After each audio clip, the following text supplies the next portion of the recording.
So you're Quack, gonna quack, go. quack, quack, quack. I thought you were going straight into the too cool Quack, theme song. quack, quack, quack, quack. The quack attack is back, Jack. Ladies and gentlemen, welcome to another episode of the Going Over podcast. I am one of your hosts, your neighborhood friendly coach, trainer, promoter, and 43-year-old professional wrestler, Zack. Prime time, Reeb, and I'm joined alongside, look at that. I've finally figured this shit out. I'm joined alongside my podcast partner, the 7-foot wrecking ball, Paul Isadora. And Paul, how are you tonight? Oh, I'm doing great, man. No, we're cranking down the weeks here on the school year, so Oh getting yeah. closer to the summer. That way I Okay. can that way I can be on your schedule, and we can podcast anytime.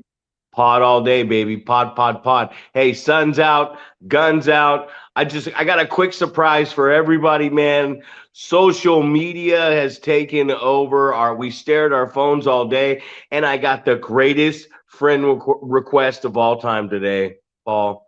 I didn't request him. This man requested me.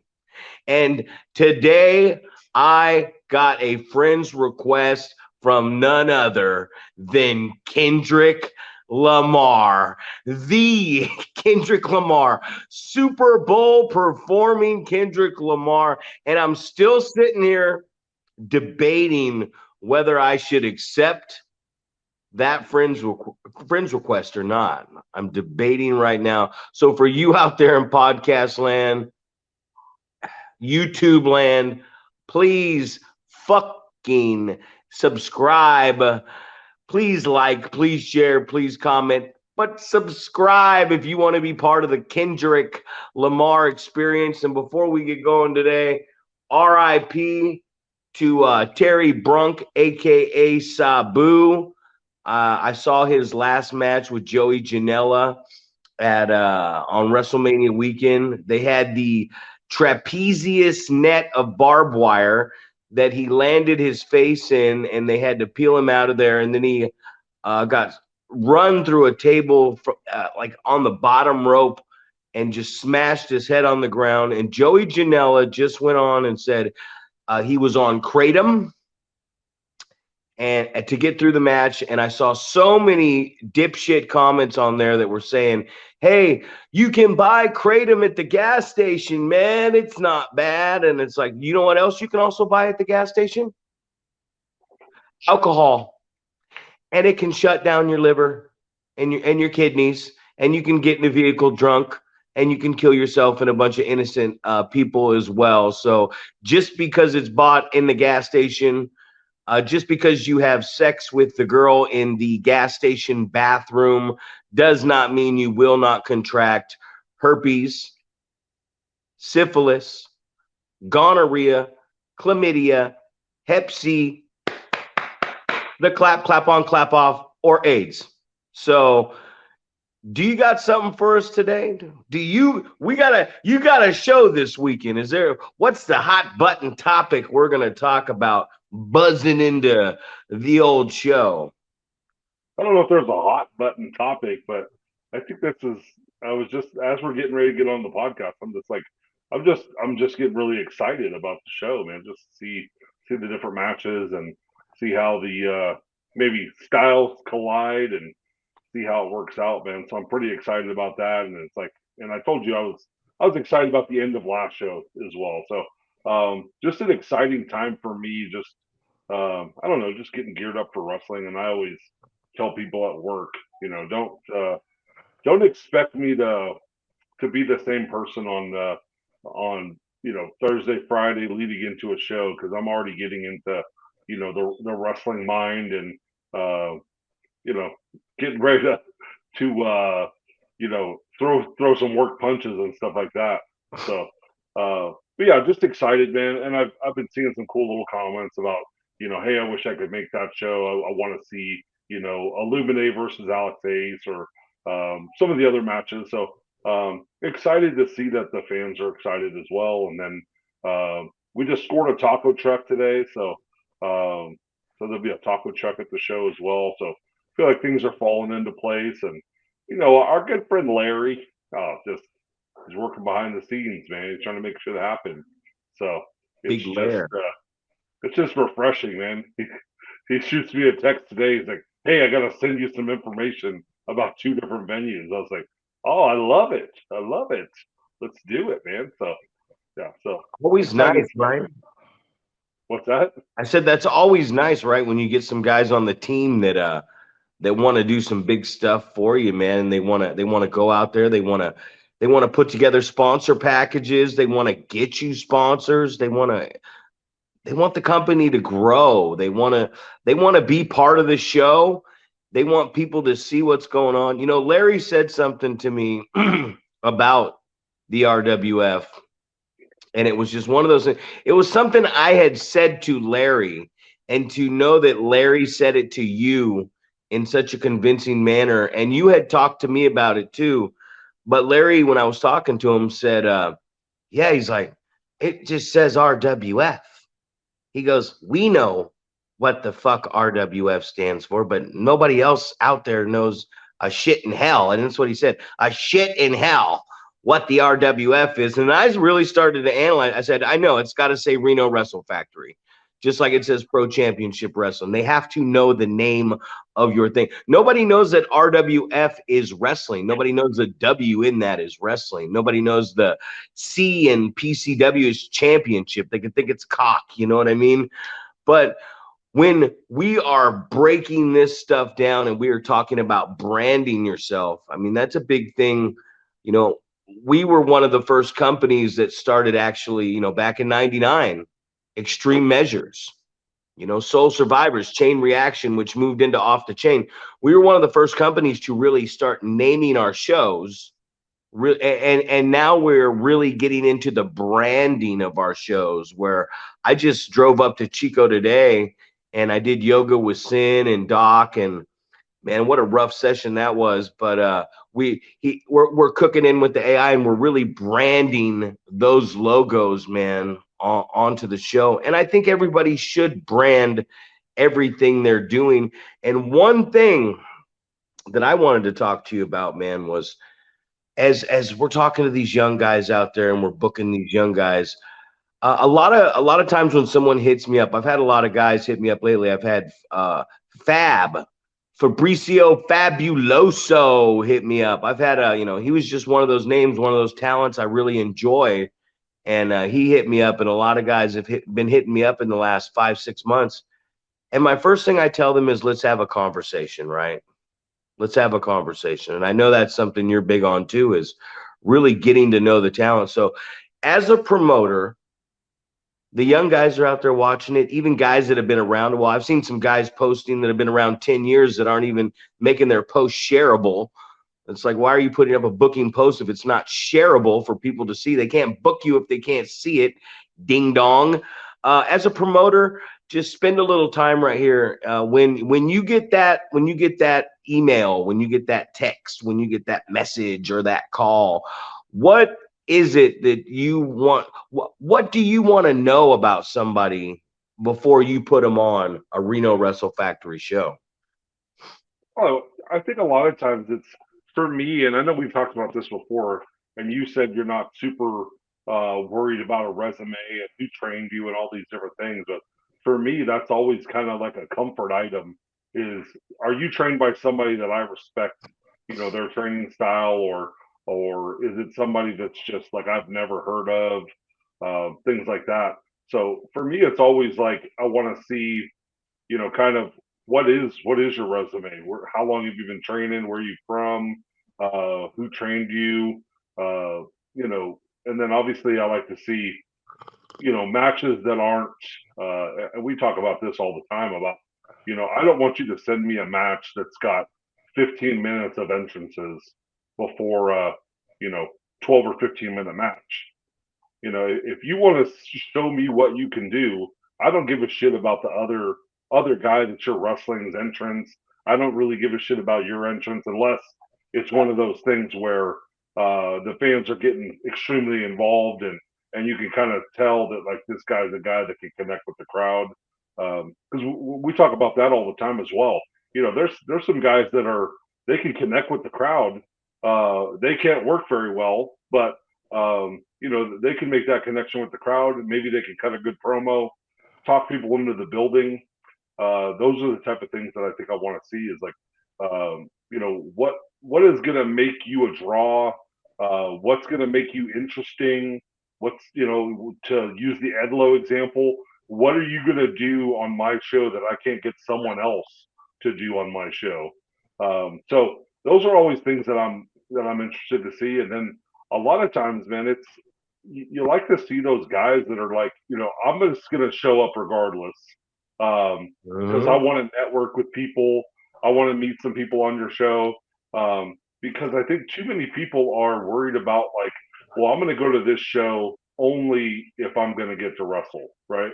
Um, and I don't think people understand how important it is to network. You know, you go to a place, especially here, right? There's an opportunity to meet with you who's going to run in a couple different towns, and you know everybody, and I know everybody.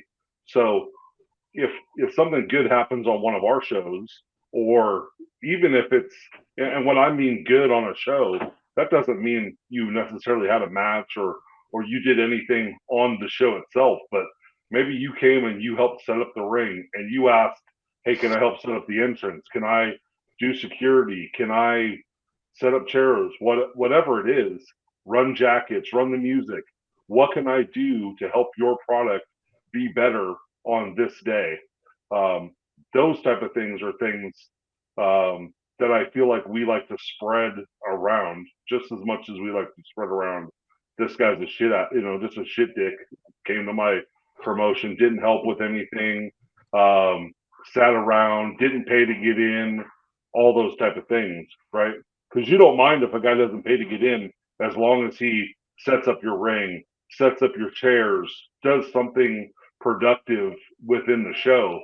But you get so many of those guys that they feel like, oh, I'm just going to come, I'm going to come into your show for free.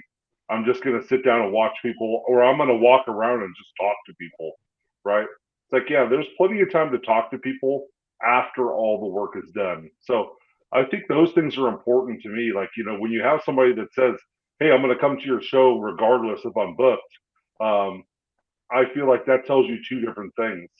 That tells you that they're interested in networking, and that also tells me that that person is probably pretty smart and they understand pro wrestling. And that's most times you're going to have at least a cancellation, if not multiple cancellations on your show, and there's probably going to be a spot for you if you just show up. So I think those things are important. You know, I don't Yeah. know, like I was talking, not talking to, yeah, I was talking to Triple H the other day. I was listening to Triple H the other day, and he was talking to Michaels, and he said, how many guys do you think just get it? Do you think, well, you know what I mean? Like, how many guys, and I use this in NorCal, you know, because I mean, that's where we're from. That's our home, baby. That's home sweet home. And how many guys do you think get it? Like they understand how to get over. They understand the booking. They understand it doesn't matter if I win or lose. It matters that I go out here and how many guys understand their spot on the card? How many guys really understand what it takes to be in a tag team or help build a tag team division? How many guys really understand the main event? How many guys really understand listening to the audience when they're in there? And that's one thing that I'm always looking for in the talent is because we are in a era right now where there are more inexperienced guys, very talented,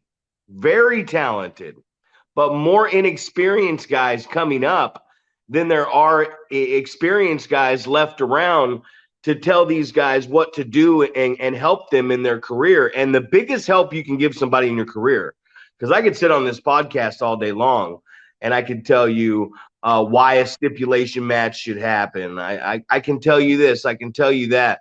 But being in that ring and being able to tell you and teach you. I saw it was at the Red Bluff show, and Christian Sky was on Buck James, and he had him in the corner, and the audience started chanting Buck.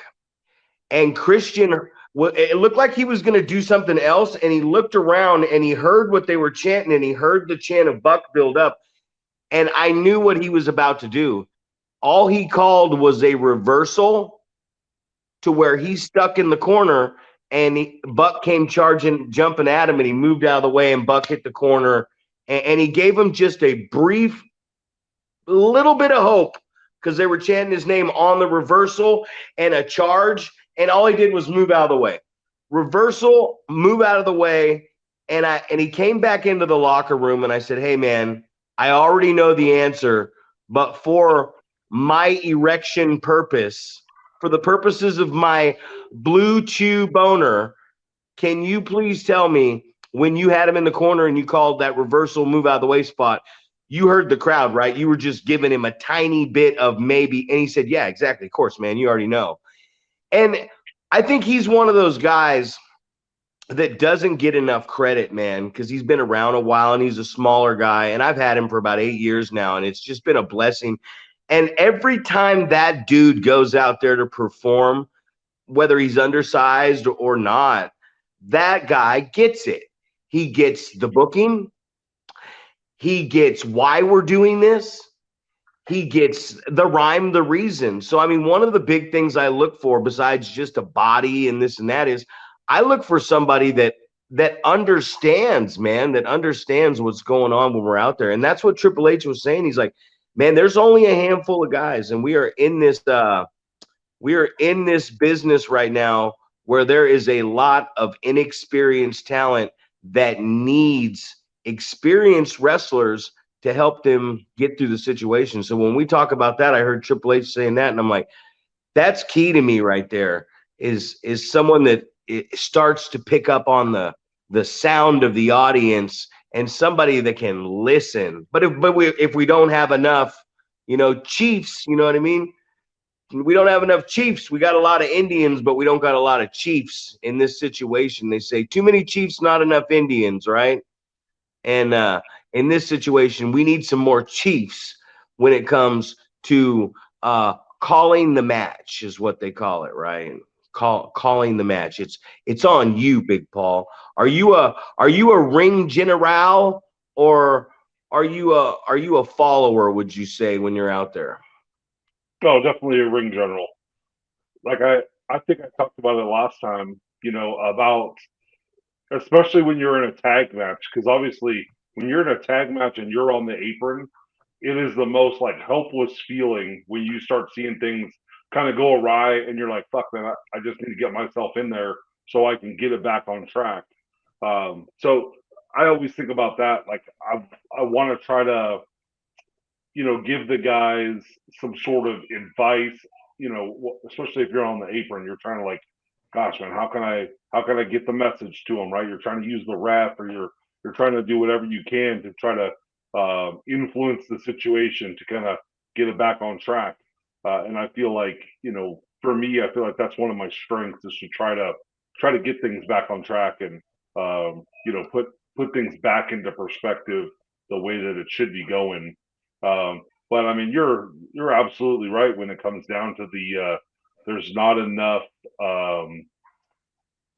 older, more experienced guys that kind of understand how the thing is going to go. And man, I feel like beating a dead horse by saying this over and over, but the big thing to me is do you have people within the match that can kind of rein it back in when things start going in the wrong direction? And we talk so many times about how many matches that we watch that don't have a structure. They don't have the situation where you're building sympathy for that baby face, and the heel is just in control and just continuing to kind of beat on the baby face. And then you use the Sky example of, you start hearing that, And it doesn't mean you have to let the guy turn it around on you right then and there, right? It's just like give them something subtle, man.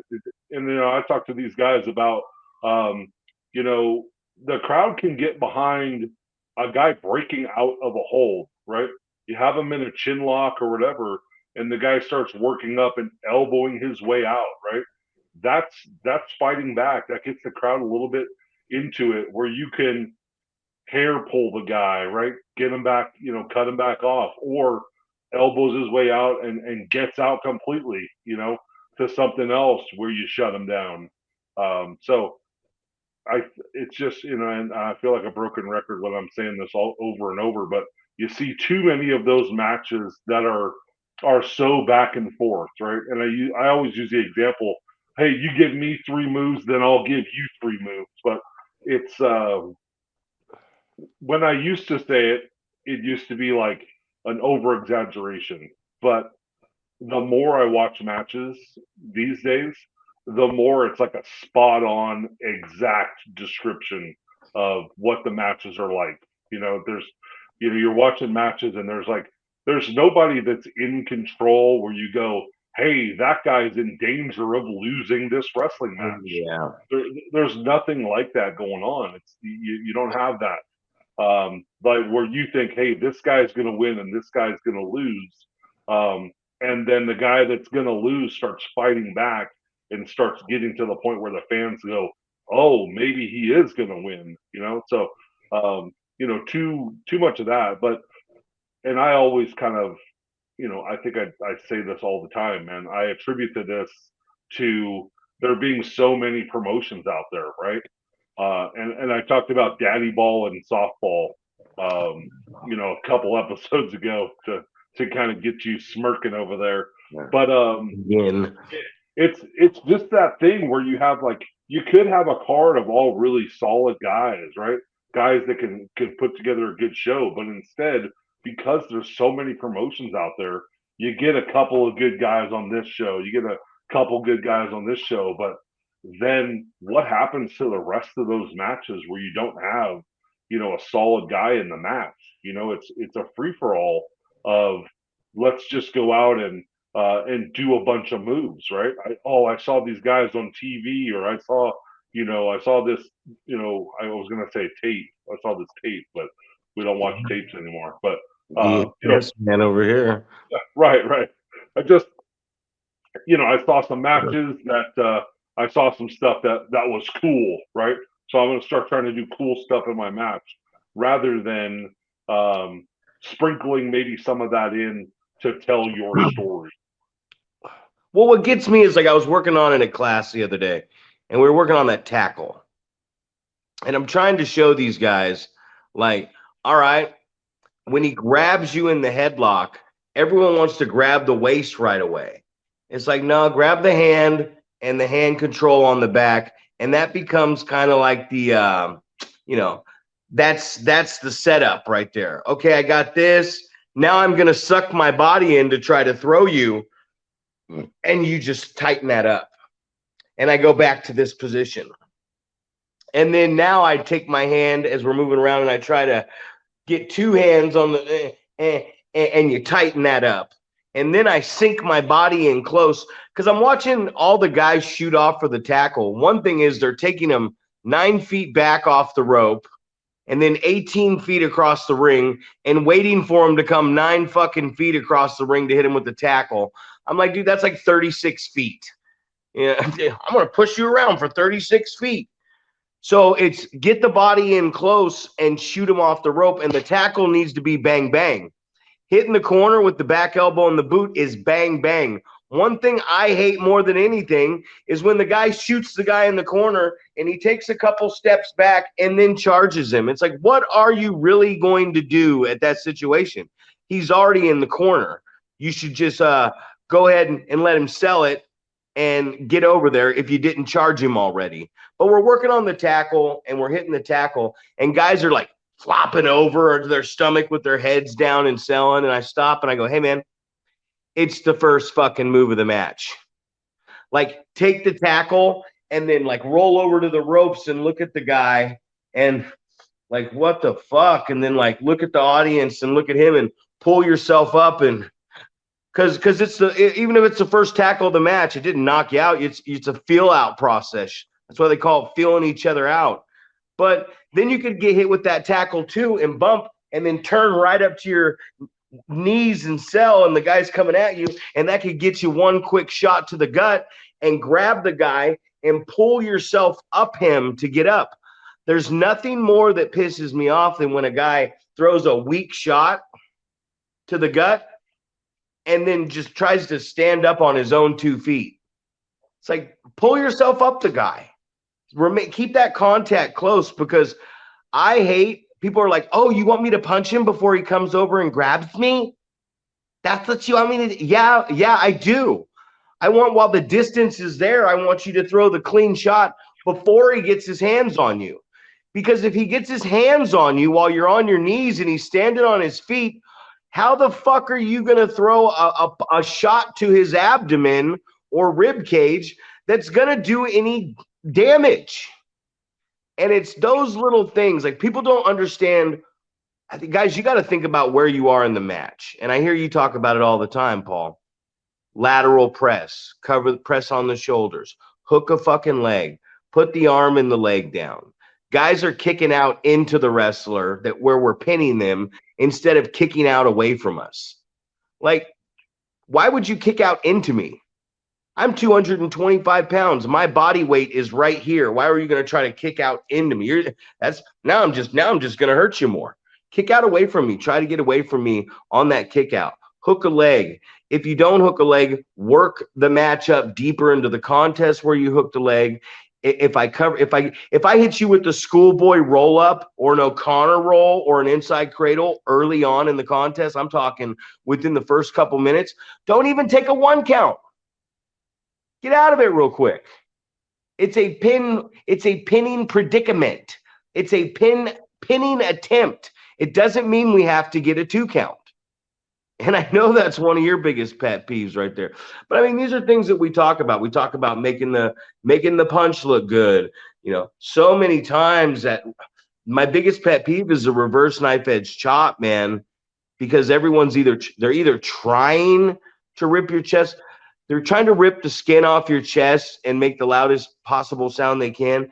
But I mean, maybe we should. I'm going to have my production team edit every reverse knife edge chop I see for a month, and I'm going to show them the correct way to do it. And then I'm going to show an entire montage of bad reverse knife edge chops, because some of this we got to go back to working on the basics and fundamentals. What makes the best shortstop in the game? He sits out at practice all year long and fields ground balls. The outfield catches the pitchers pitch. The basketball players, they shoot free throws, they shoot threes, they practice moves and stuff on the way there, but you practice the basics and fundamentals. Kobe Bryant, up until the end, he wasn't 360 windmill slamming at the end, but damn it, he had the best basics and fundamentals and ball control and knew where the game was going. So I just can't stress on these basics and fundamentals, brother. Of course, you were talking about, you kind of were talking a little bit about hand control, right? So you're talking about like when somebody grabs you in a headlock and you don't necessarily go straight to the waist. Um, and I don't know how many times I say this to people. You use the "where does it hurt" question, right? The guy's squeezing the shit out of your head. How are you going to relieve that pressure? It's not squeezing him around the waist. It's get his fucking hands off of that, break that hold, push out of it. Push into a top wrist lock, or try to get that. Try to relieve some of that pressure. And then I think another one is like, you talk about using the 2-on-1, right? So we have the 2-on-1 on the wrist lock, on the arm wringer, and you have the guy that, and you're not even putting your hand back up there to try to relieve that pressure or to get the guy off of there.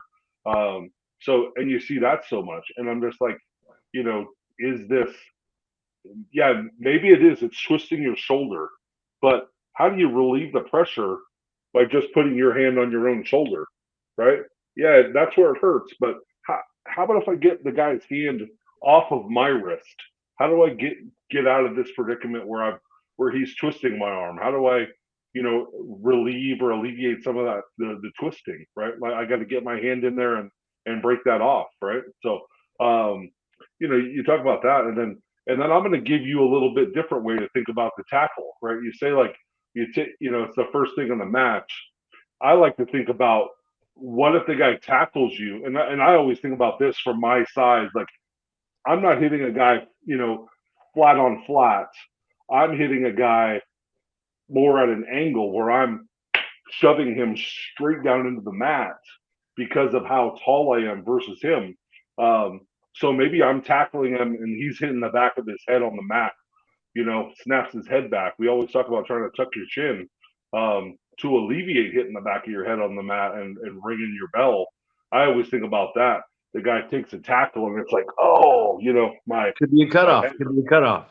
Right. So, Mhm. so a lot of times I can think about it that way as well, right? The guy caught you off guard, he knocked you off your feet, you took a bump, you're pissed off, you get back up. Or you take a tackle and the guy drives you into the mat and you hit the back of your head on the mat to ring your bell. And then you have the cartoon whirly birds going around your head, Yeah. So I think about it in both of those aspects, and and just like you said about where is this position within the match, right? That's going to be different if it's the first tackle of the match or if it's somewhere else, right? The guy escapes something and then gets hit with a tackle or whatever it is. It just depends on where it is in the match. So you can sell it differently based off of that, So, and I did write something else down here that I think is always so funny when people feel the need to say they stole the show, right? And I always go back to Adam. Adam's like, I don't have to tell you how good I am because everybody else is going to tell you how good I am, you know. So that's just the it just makes me laugh when I see that. Like you feel the need to say, "Hey, I stole the show on this particular night." It's like, well, if you stole the show, there'd be people talking about how good your match was. It wouldn't just Banger. be you, right? It wouldn't just be you saying, "I stole the show tonight." So, yeah, Banger. and I think it's funny that you talk about um, how many people get it, right? We talk about where your match is on the card and how that's going to affect the way that you're going to put your match together. And the perfect example, years ago, we were talking about trying to do 12 shows in 14 nights and having 6 matches. And each night, the card would rotate. So, you might start in the first match of the night, and then the next time you have the second match, third, fourth, fifth, and sixth. When you get to that sixth night, now you're in the main event, right? And everybody's match obviously rotates through there. But you wrestle the same guy every night, right? The sixth night, I'm the champ and I'm wrestling you. But the 12th night, you're the champ. You're wrestling me in the main event. So you kind of get a little bit of all those aspects where we say, what would you do in the first match? How would you structure your match? What do you need to accomplish? Versus what did you do in the sixth match of the night in the main event, where the fans, in theory, think this is the most important match of the night. This is for the title and all those things. How would you structure your match in each one of those spots on the card? So, as much as I think like you have main event guys and you have guys that are show openers, I also think it's important to kind of to rotate that a little bit and get some guys some experience. Like, what does it take to have the crowd go hot into the intermission and be in a buying mood to whatever it is, buy merchandise, buy concessions, things like that, versus you're putting the crowd asleep on the way in the intermission, and then you just have a terrible intermission because the fans are like, "Oh fuck, that match sucked," and they just want to sit in their chairs and talk shit about it. Yeah, sometimes it's gonna sometimes different shows are going to do different things, man. Like we said, we just got a shit ending to WrestleMania, right? Like everyone was like, man, that was a shit ending tonight too of WrestleMania. But John Cena, who gets it, by the way, John Cena said, I'm not going to give you nothing. We're not going to give you nothing. I thought it was a shit end to Backlash. You know what I mean? And then now it's like, oh, R-Truth versus John Cena maybe for the championship. That's entertaining. It's going to entertain people. And we got to look at this thing and go, okay, what are we really doing? Make the audience happy, right? That's that's what we're here for, is to make the audience happy. I was talking to one of the guys on this, one of our guys wrestling the other day, and he's coming up on a big championship matchup. And at one of the previous shows, he opened the show. You were there, and he opens the show, and it takes him 20, 25 minutes to put away a guy that the audience has never seen. But then the champion has a 10, 12 minute competitive match on the same night and puts away a much better in a much the guy was in better shape and looked to be a stronger athlete. So then this matchup was being talked about coming up, and the champ came up to me and said, hey, I don't think it should be a very long match, because that match that he had with the other guy is what we should have had. So I feel he should have beaten that other guy a lot faster. And I was like, God, you're brilliant. You know what I mean? You are brilliant, said wrestler that said this to me.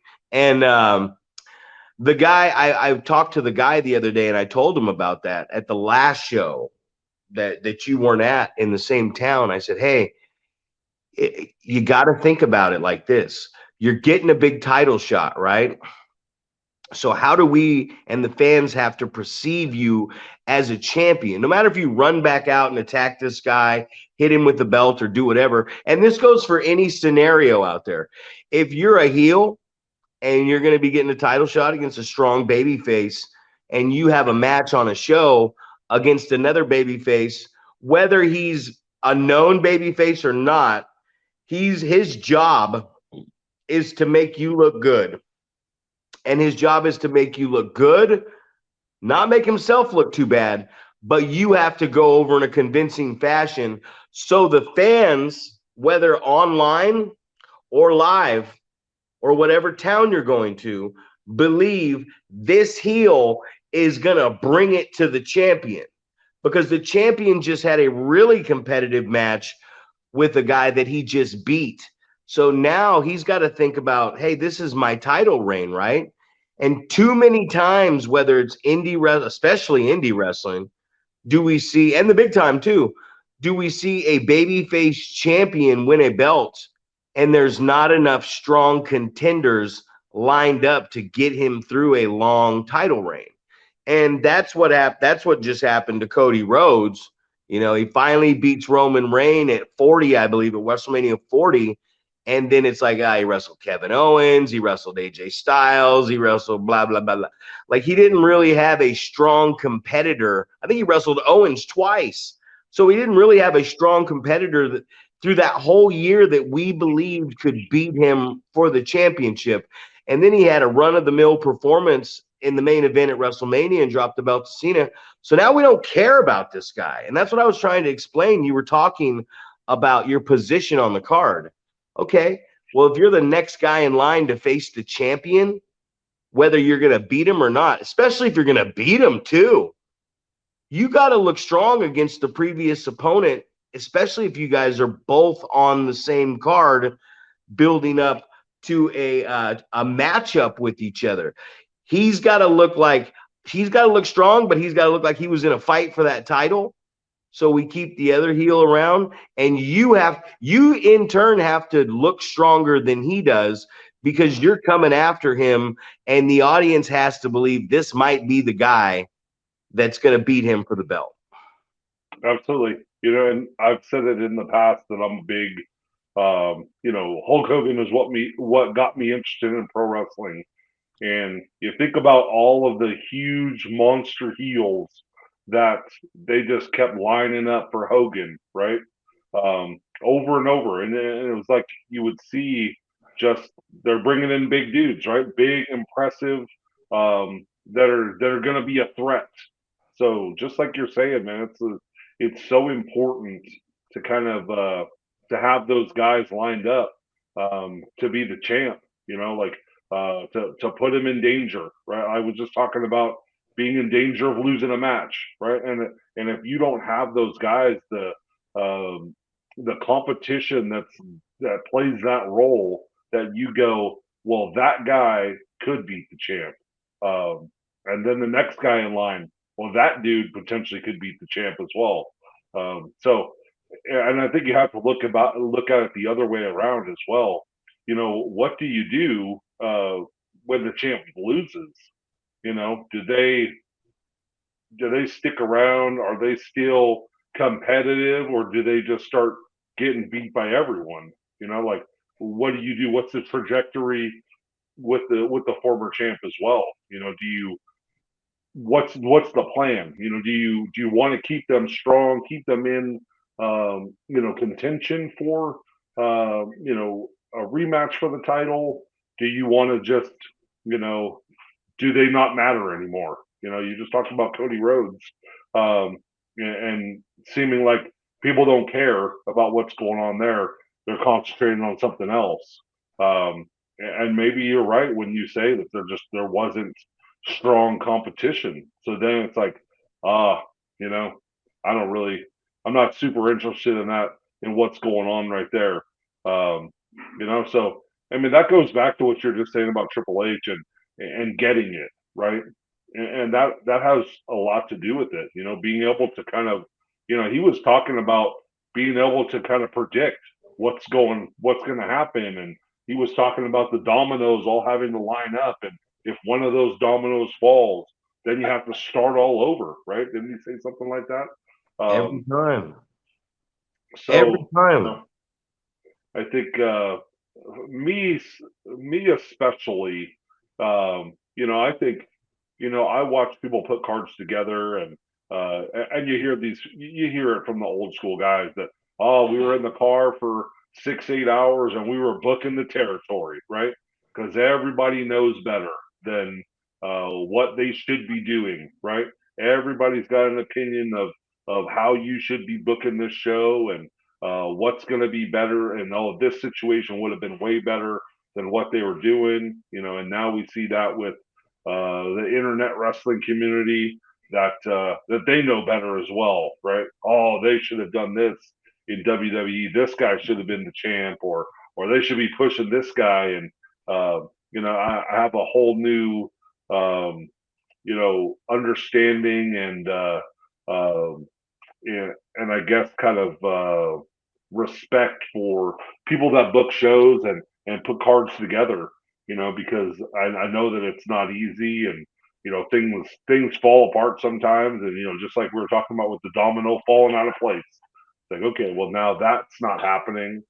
Now I have to come up with something completely different, or try to go in a different direction, tweak something, and now I gotta figure it out all over again. So, a lot of respect for those people that go about doing those things, putting those cards together, and trying to figure it out.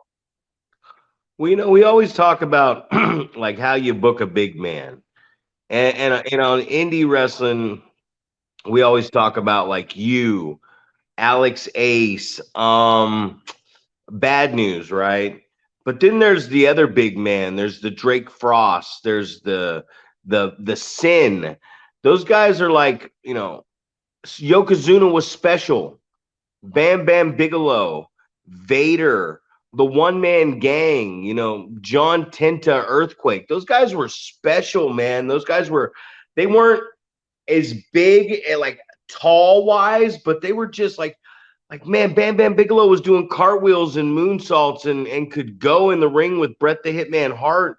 And you just look back at the level of talent and you go, man, some of these guys were special. Like Sin does a drop kick.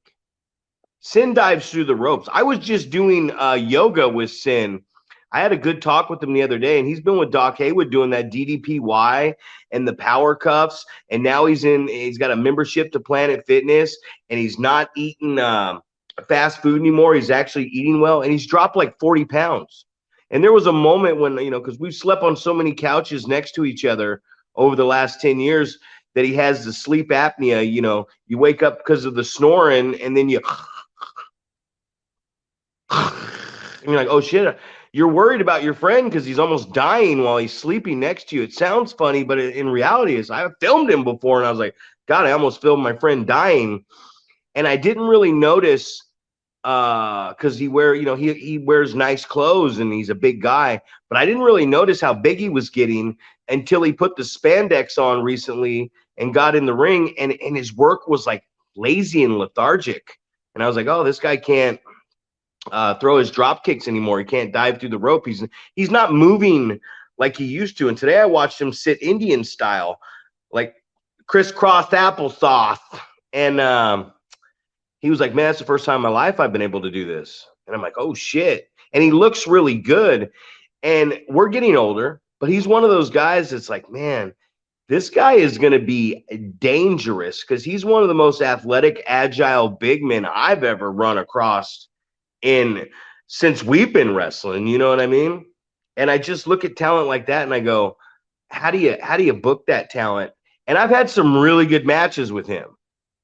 And I know you had the classic match with him. And what is it with white pants and PCW where guys just shit all over themselves and it runs through the white pants? But we've sat here and talked about the big man and how the big man should wrestle, and we've talked about the technical wrestler. And one thing like people don't really give a lot of, to, everyone always says Bret Hart, right? Bret, everyone says Bret was good because everybody says Bret was good. But if you really knew how good Bret the Hitman Hart was, that guy could have a great match with Yokozuna, Bam Bam Bigelow, Razor Moments Perfect. One of the most amazing things I've ever seen in professional wrestling was done by Bret. Everything I've seen was done by Bret Hart. 1 hour Iron Man match with Shawn Michaels where they didn't even get a fall at WrestleMania. And then the King of the Ring where Bret beat Mr. Perfect, one of the greatest workers, Razor Ramon, and Bam Bam Bigelow. 3 different size guys in 3 different amazing professional wrestling match with 3 different pinfall finishes. Like, bro, you're not going to see that nowadays because nobody understands the business like the Hitman does. Right. You're talking about, Sin and, not being able to do the stuff that he used to be able to do. So what is your advice for those guys? Like, I think about myself, right?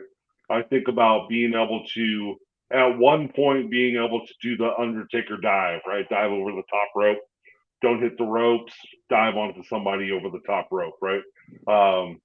Maybe go to the top rope, um, crossbody off the top, whatever, slingshot myself over to the floor, things like that. And, you talked about doing the suicide dive and drop kicks and things like that.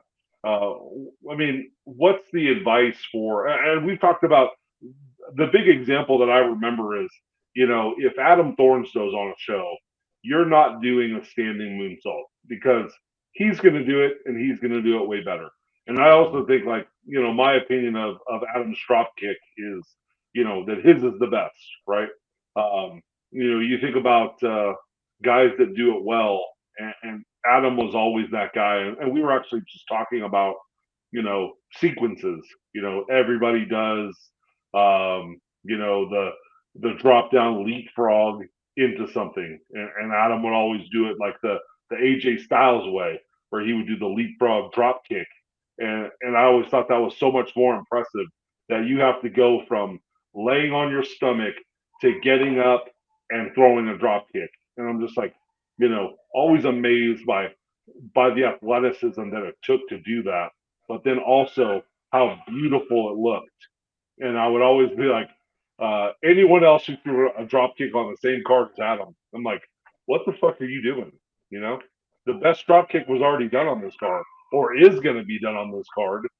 So don't do that. So, well, what's your advice for those guys that like, you know, either you're going to try to do something that someone on the same card is going to do better, or you're going to try to do something that you used to be able to do well, and now you can't do it very well. I bet, well, that's perfect because I have the answer for that. So when I was on the card with Adam, and Adam would throw that drop kick where they came barreling off the ropes, because I threw a damn good drop kick myself too, very comparable if you ask me. Uh, but I would always do, because Roland really loved it. I would do the standing drop kick. So I would just stand there, whether they would feed around to me or I would just grab them and pick them up and jump up and drop kick them, because it was really impactful. And like Roland said, it was impressive. He's like, dude, he would have me do that to show guys in the pro seminar. I'd be like, Zach, show them that standing drop kick and how impressive it can be just standing there. And then I would also springboard to the top rope, or I would already be on the top rope and I'd throw a missile drop kick, because if he's going to throw the beautiful one in the ring, then since I'm not the gymnast he is, I'm going to give myself a little boost and throw the other one. And the other one, Jeff Hardy started throwing it where he takes that high schoolboy bump on his back and whacks his head off the ground. And that's what a lot of these kids nowadays are throwing. And it's like, no, if you just jump up, bend those knees on a springboard or off the top rope, and your missile drop kick hits them and you land on your stomach, you have a lot of time to land on your stomach, and it's safe and you don't give yourself a concussion. So that's one thing that I would do. If Adam was throwing that drop kick and I knew he was throwing it off the rope with the beautiful backflip out of it, I would throw the standing one where I already had the guy by the hair, or I brushed him off and gave him that drop kick, or I would just go to the top if nobody else was doing it, maybe add a springboard in for that. And that's the thing too, is my drop kick isn't what it used to be. Neither is my leapfrog. So, you know, I can still up and over, but now I like to use the bottom rope. And when I use that momentum jump as they reverse me or whatever, and I jump and land on the bottom rope and go up and use the bottom rope for the up and over, I get my legs and everything where I need to get them, you know. The moonsault. I've thrown the moonsault out. Last time I did it, I blew out my knee. And so I've thrown that out of my game, but I can still do the headstand moonsault, and I can still do the moonsault off the top. So I've incorporated that at times into my entrance or something involving that. So instead of trying to do it during the match, I'll do it before the match. And then people go, whoa, this guy can moonsault. You know what I mean? So you always have to find the alternative. Like you said, you could do the Undertaker dive out. Well, now just have somebody else dive out on you. Right. No reason for you to do. I used to do the over the top rope, man, and it was beautiful. The flip over the top rope, no hander. I'm not going to do that anymore. I'm not even going to jump to the floor anymore. So now I have the guys do that to me. I don't do that to them anymore. Like I just superplexed Arsonist last show, and it was one of those superplexes where I crotched him. I used the ref to crotch him, actually. Like he was going up to the top rope. Spark was the ref. And I told Spark, I'm going to go this way, you go this way. And I'm pointing because it was a super kick, and I'm pulling myself up, Sparky, telling him my teeth, my teeth, my teeth. And then I look over because Arsonist is up there, and I cover my head this way. So Sparky covers his head this way in front of me, and I push Sparky into the rope, and he hits the rope, so Arsonist crotches it. Sparky goes, what are you doing? I was like, sorry, man, I was trying to protect you. And then I look around, and I look at Sparky, and I go, back to work, baby. And I jump up on the top rope. So I'm fighting him on the top rope, and I got my right foot on the middle and my left foot on the top. And I know that if I try to step up to the top and balance myself, it's going to look fake. So as we're fighting around, I step up, but instead of putting my right leg on the top rope, since I step up with my left leg to get that full extension, and I never put my right leg on the rope. I let it go up high and give him the big bump. And we lay there. And then I'm laying there and I'm selling and he's selling. I reach up with my arm and readjust around the neck. And I reach back and I grab the arm. And then everything I got, I swing him over and then I pull him up slow like Eddie, the one Eddie. And then when I pull him over, as soon as I bend down, inside cradle, 1, 2, 3. And that's one thing that the moves off the top rope. Sell them, please. Go ahead and sell them.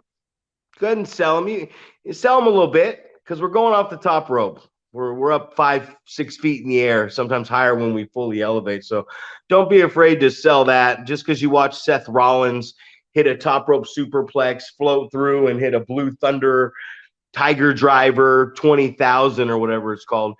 And ladies and gentlemen, 4 minutes remain in this podcast. We fucked up, Paul. But did you get that video highlight I sent you the other day of Ospreay and Omega? Oh, dude, just it's yeah, and I've heard so many people say like it's a choreographed gymnastics routine. I had never watched it because that's not my style of wrestling. I don't like it to be, you know, super like look like it's just super planned out, choreographed stuff, man. And it's just like I don't know, man. Those weren't Just even fall finishes. Those weren't even near falls. Those were any one of those could have been a finish for like 25 of those, man. That was just dangerous and it was just too much. And I felt sorry for anybody else that was wrestling on that card for the rest of that company's life. But here's the beauty. We talk about it all the time. You saw the highlights. I saw that match when it happened, like whatever, a year or two ago. I didn't even remember anything from that match until I saw all these highlights and I was like, fuck, why? And then I'm like, oh, you already watched this and you already forgot about it. So that is just a case in point. Go ahead and try to emulate that. You're never going to emulate what those two guys did, no matter how much you are influenced by them and you want to do it. But also what they did, unless it gets brought up and you watch it again by chance, it's very forgettable. Right, and I think so many of those style of matches are forgettable. You know, you talk about people don't remember matches like that.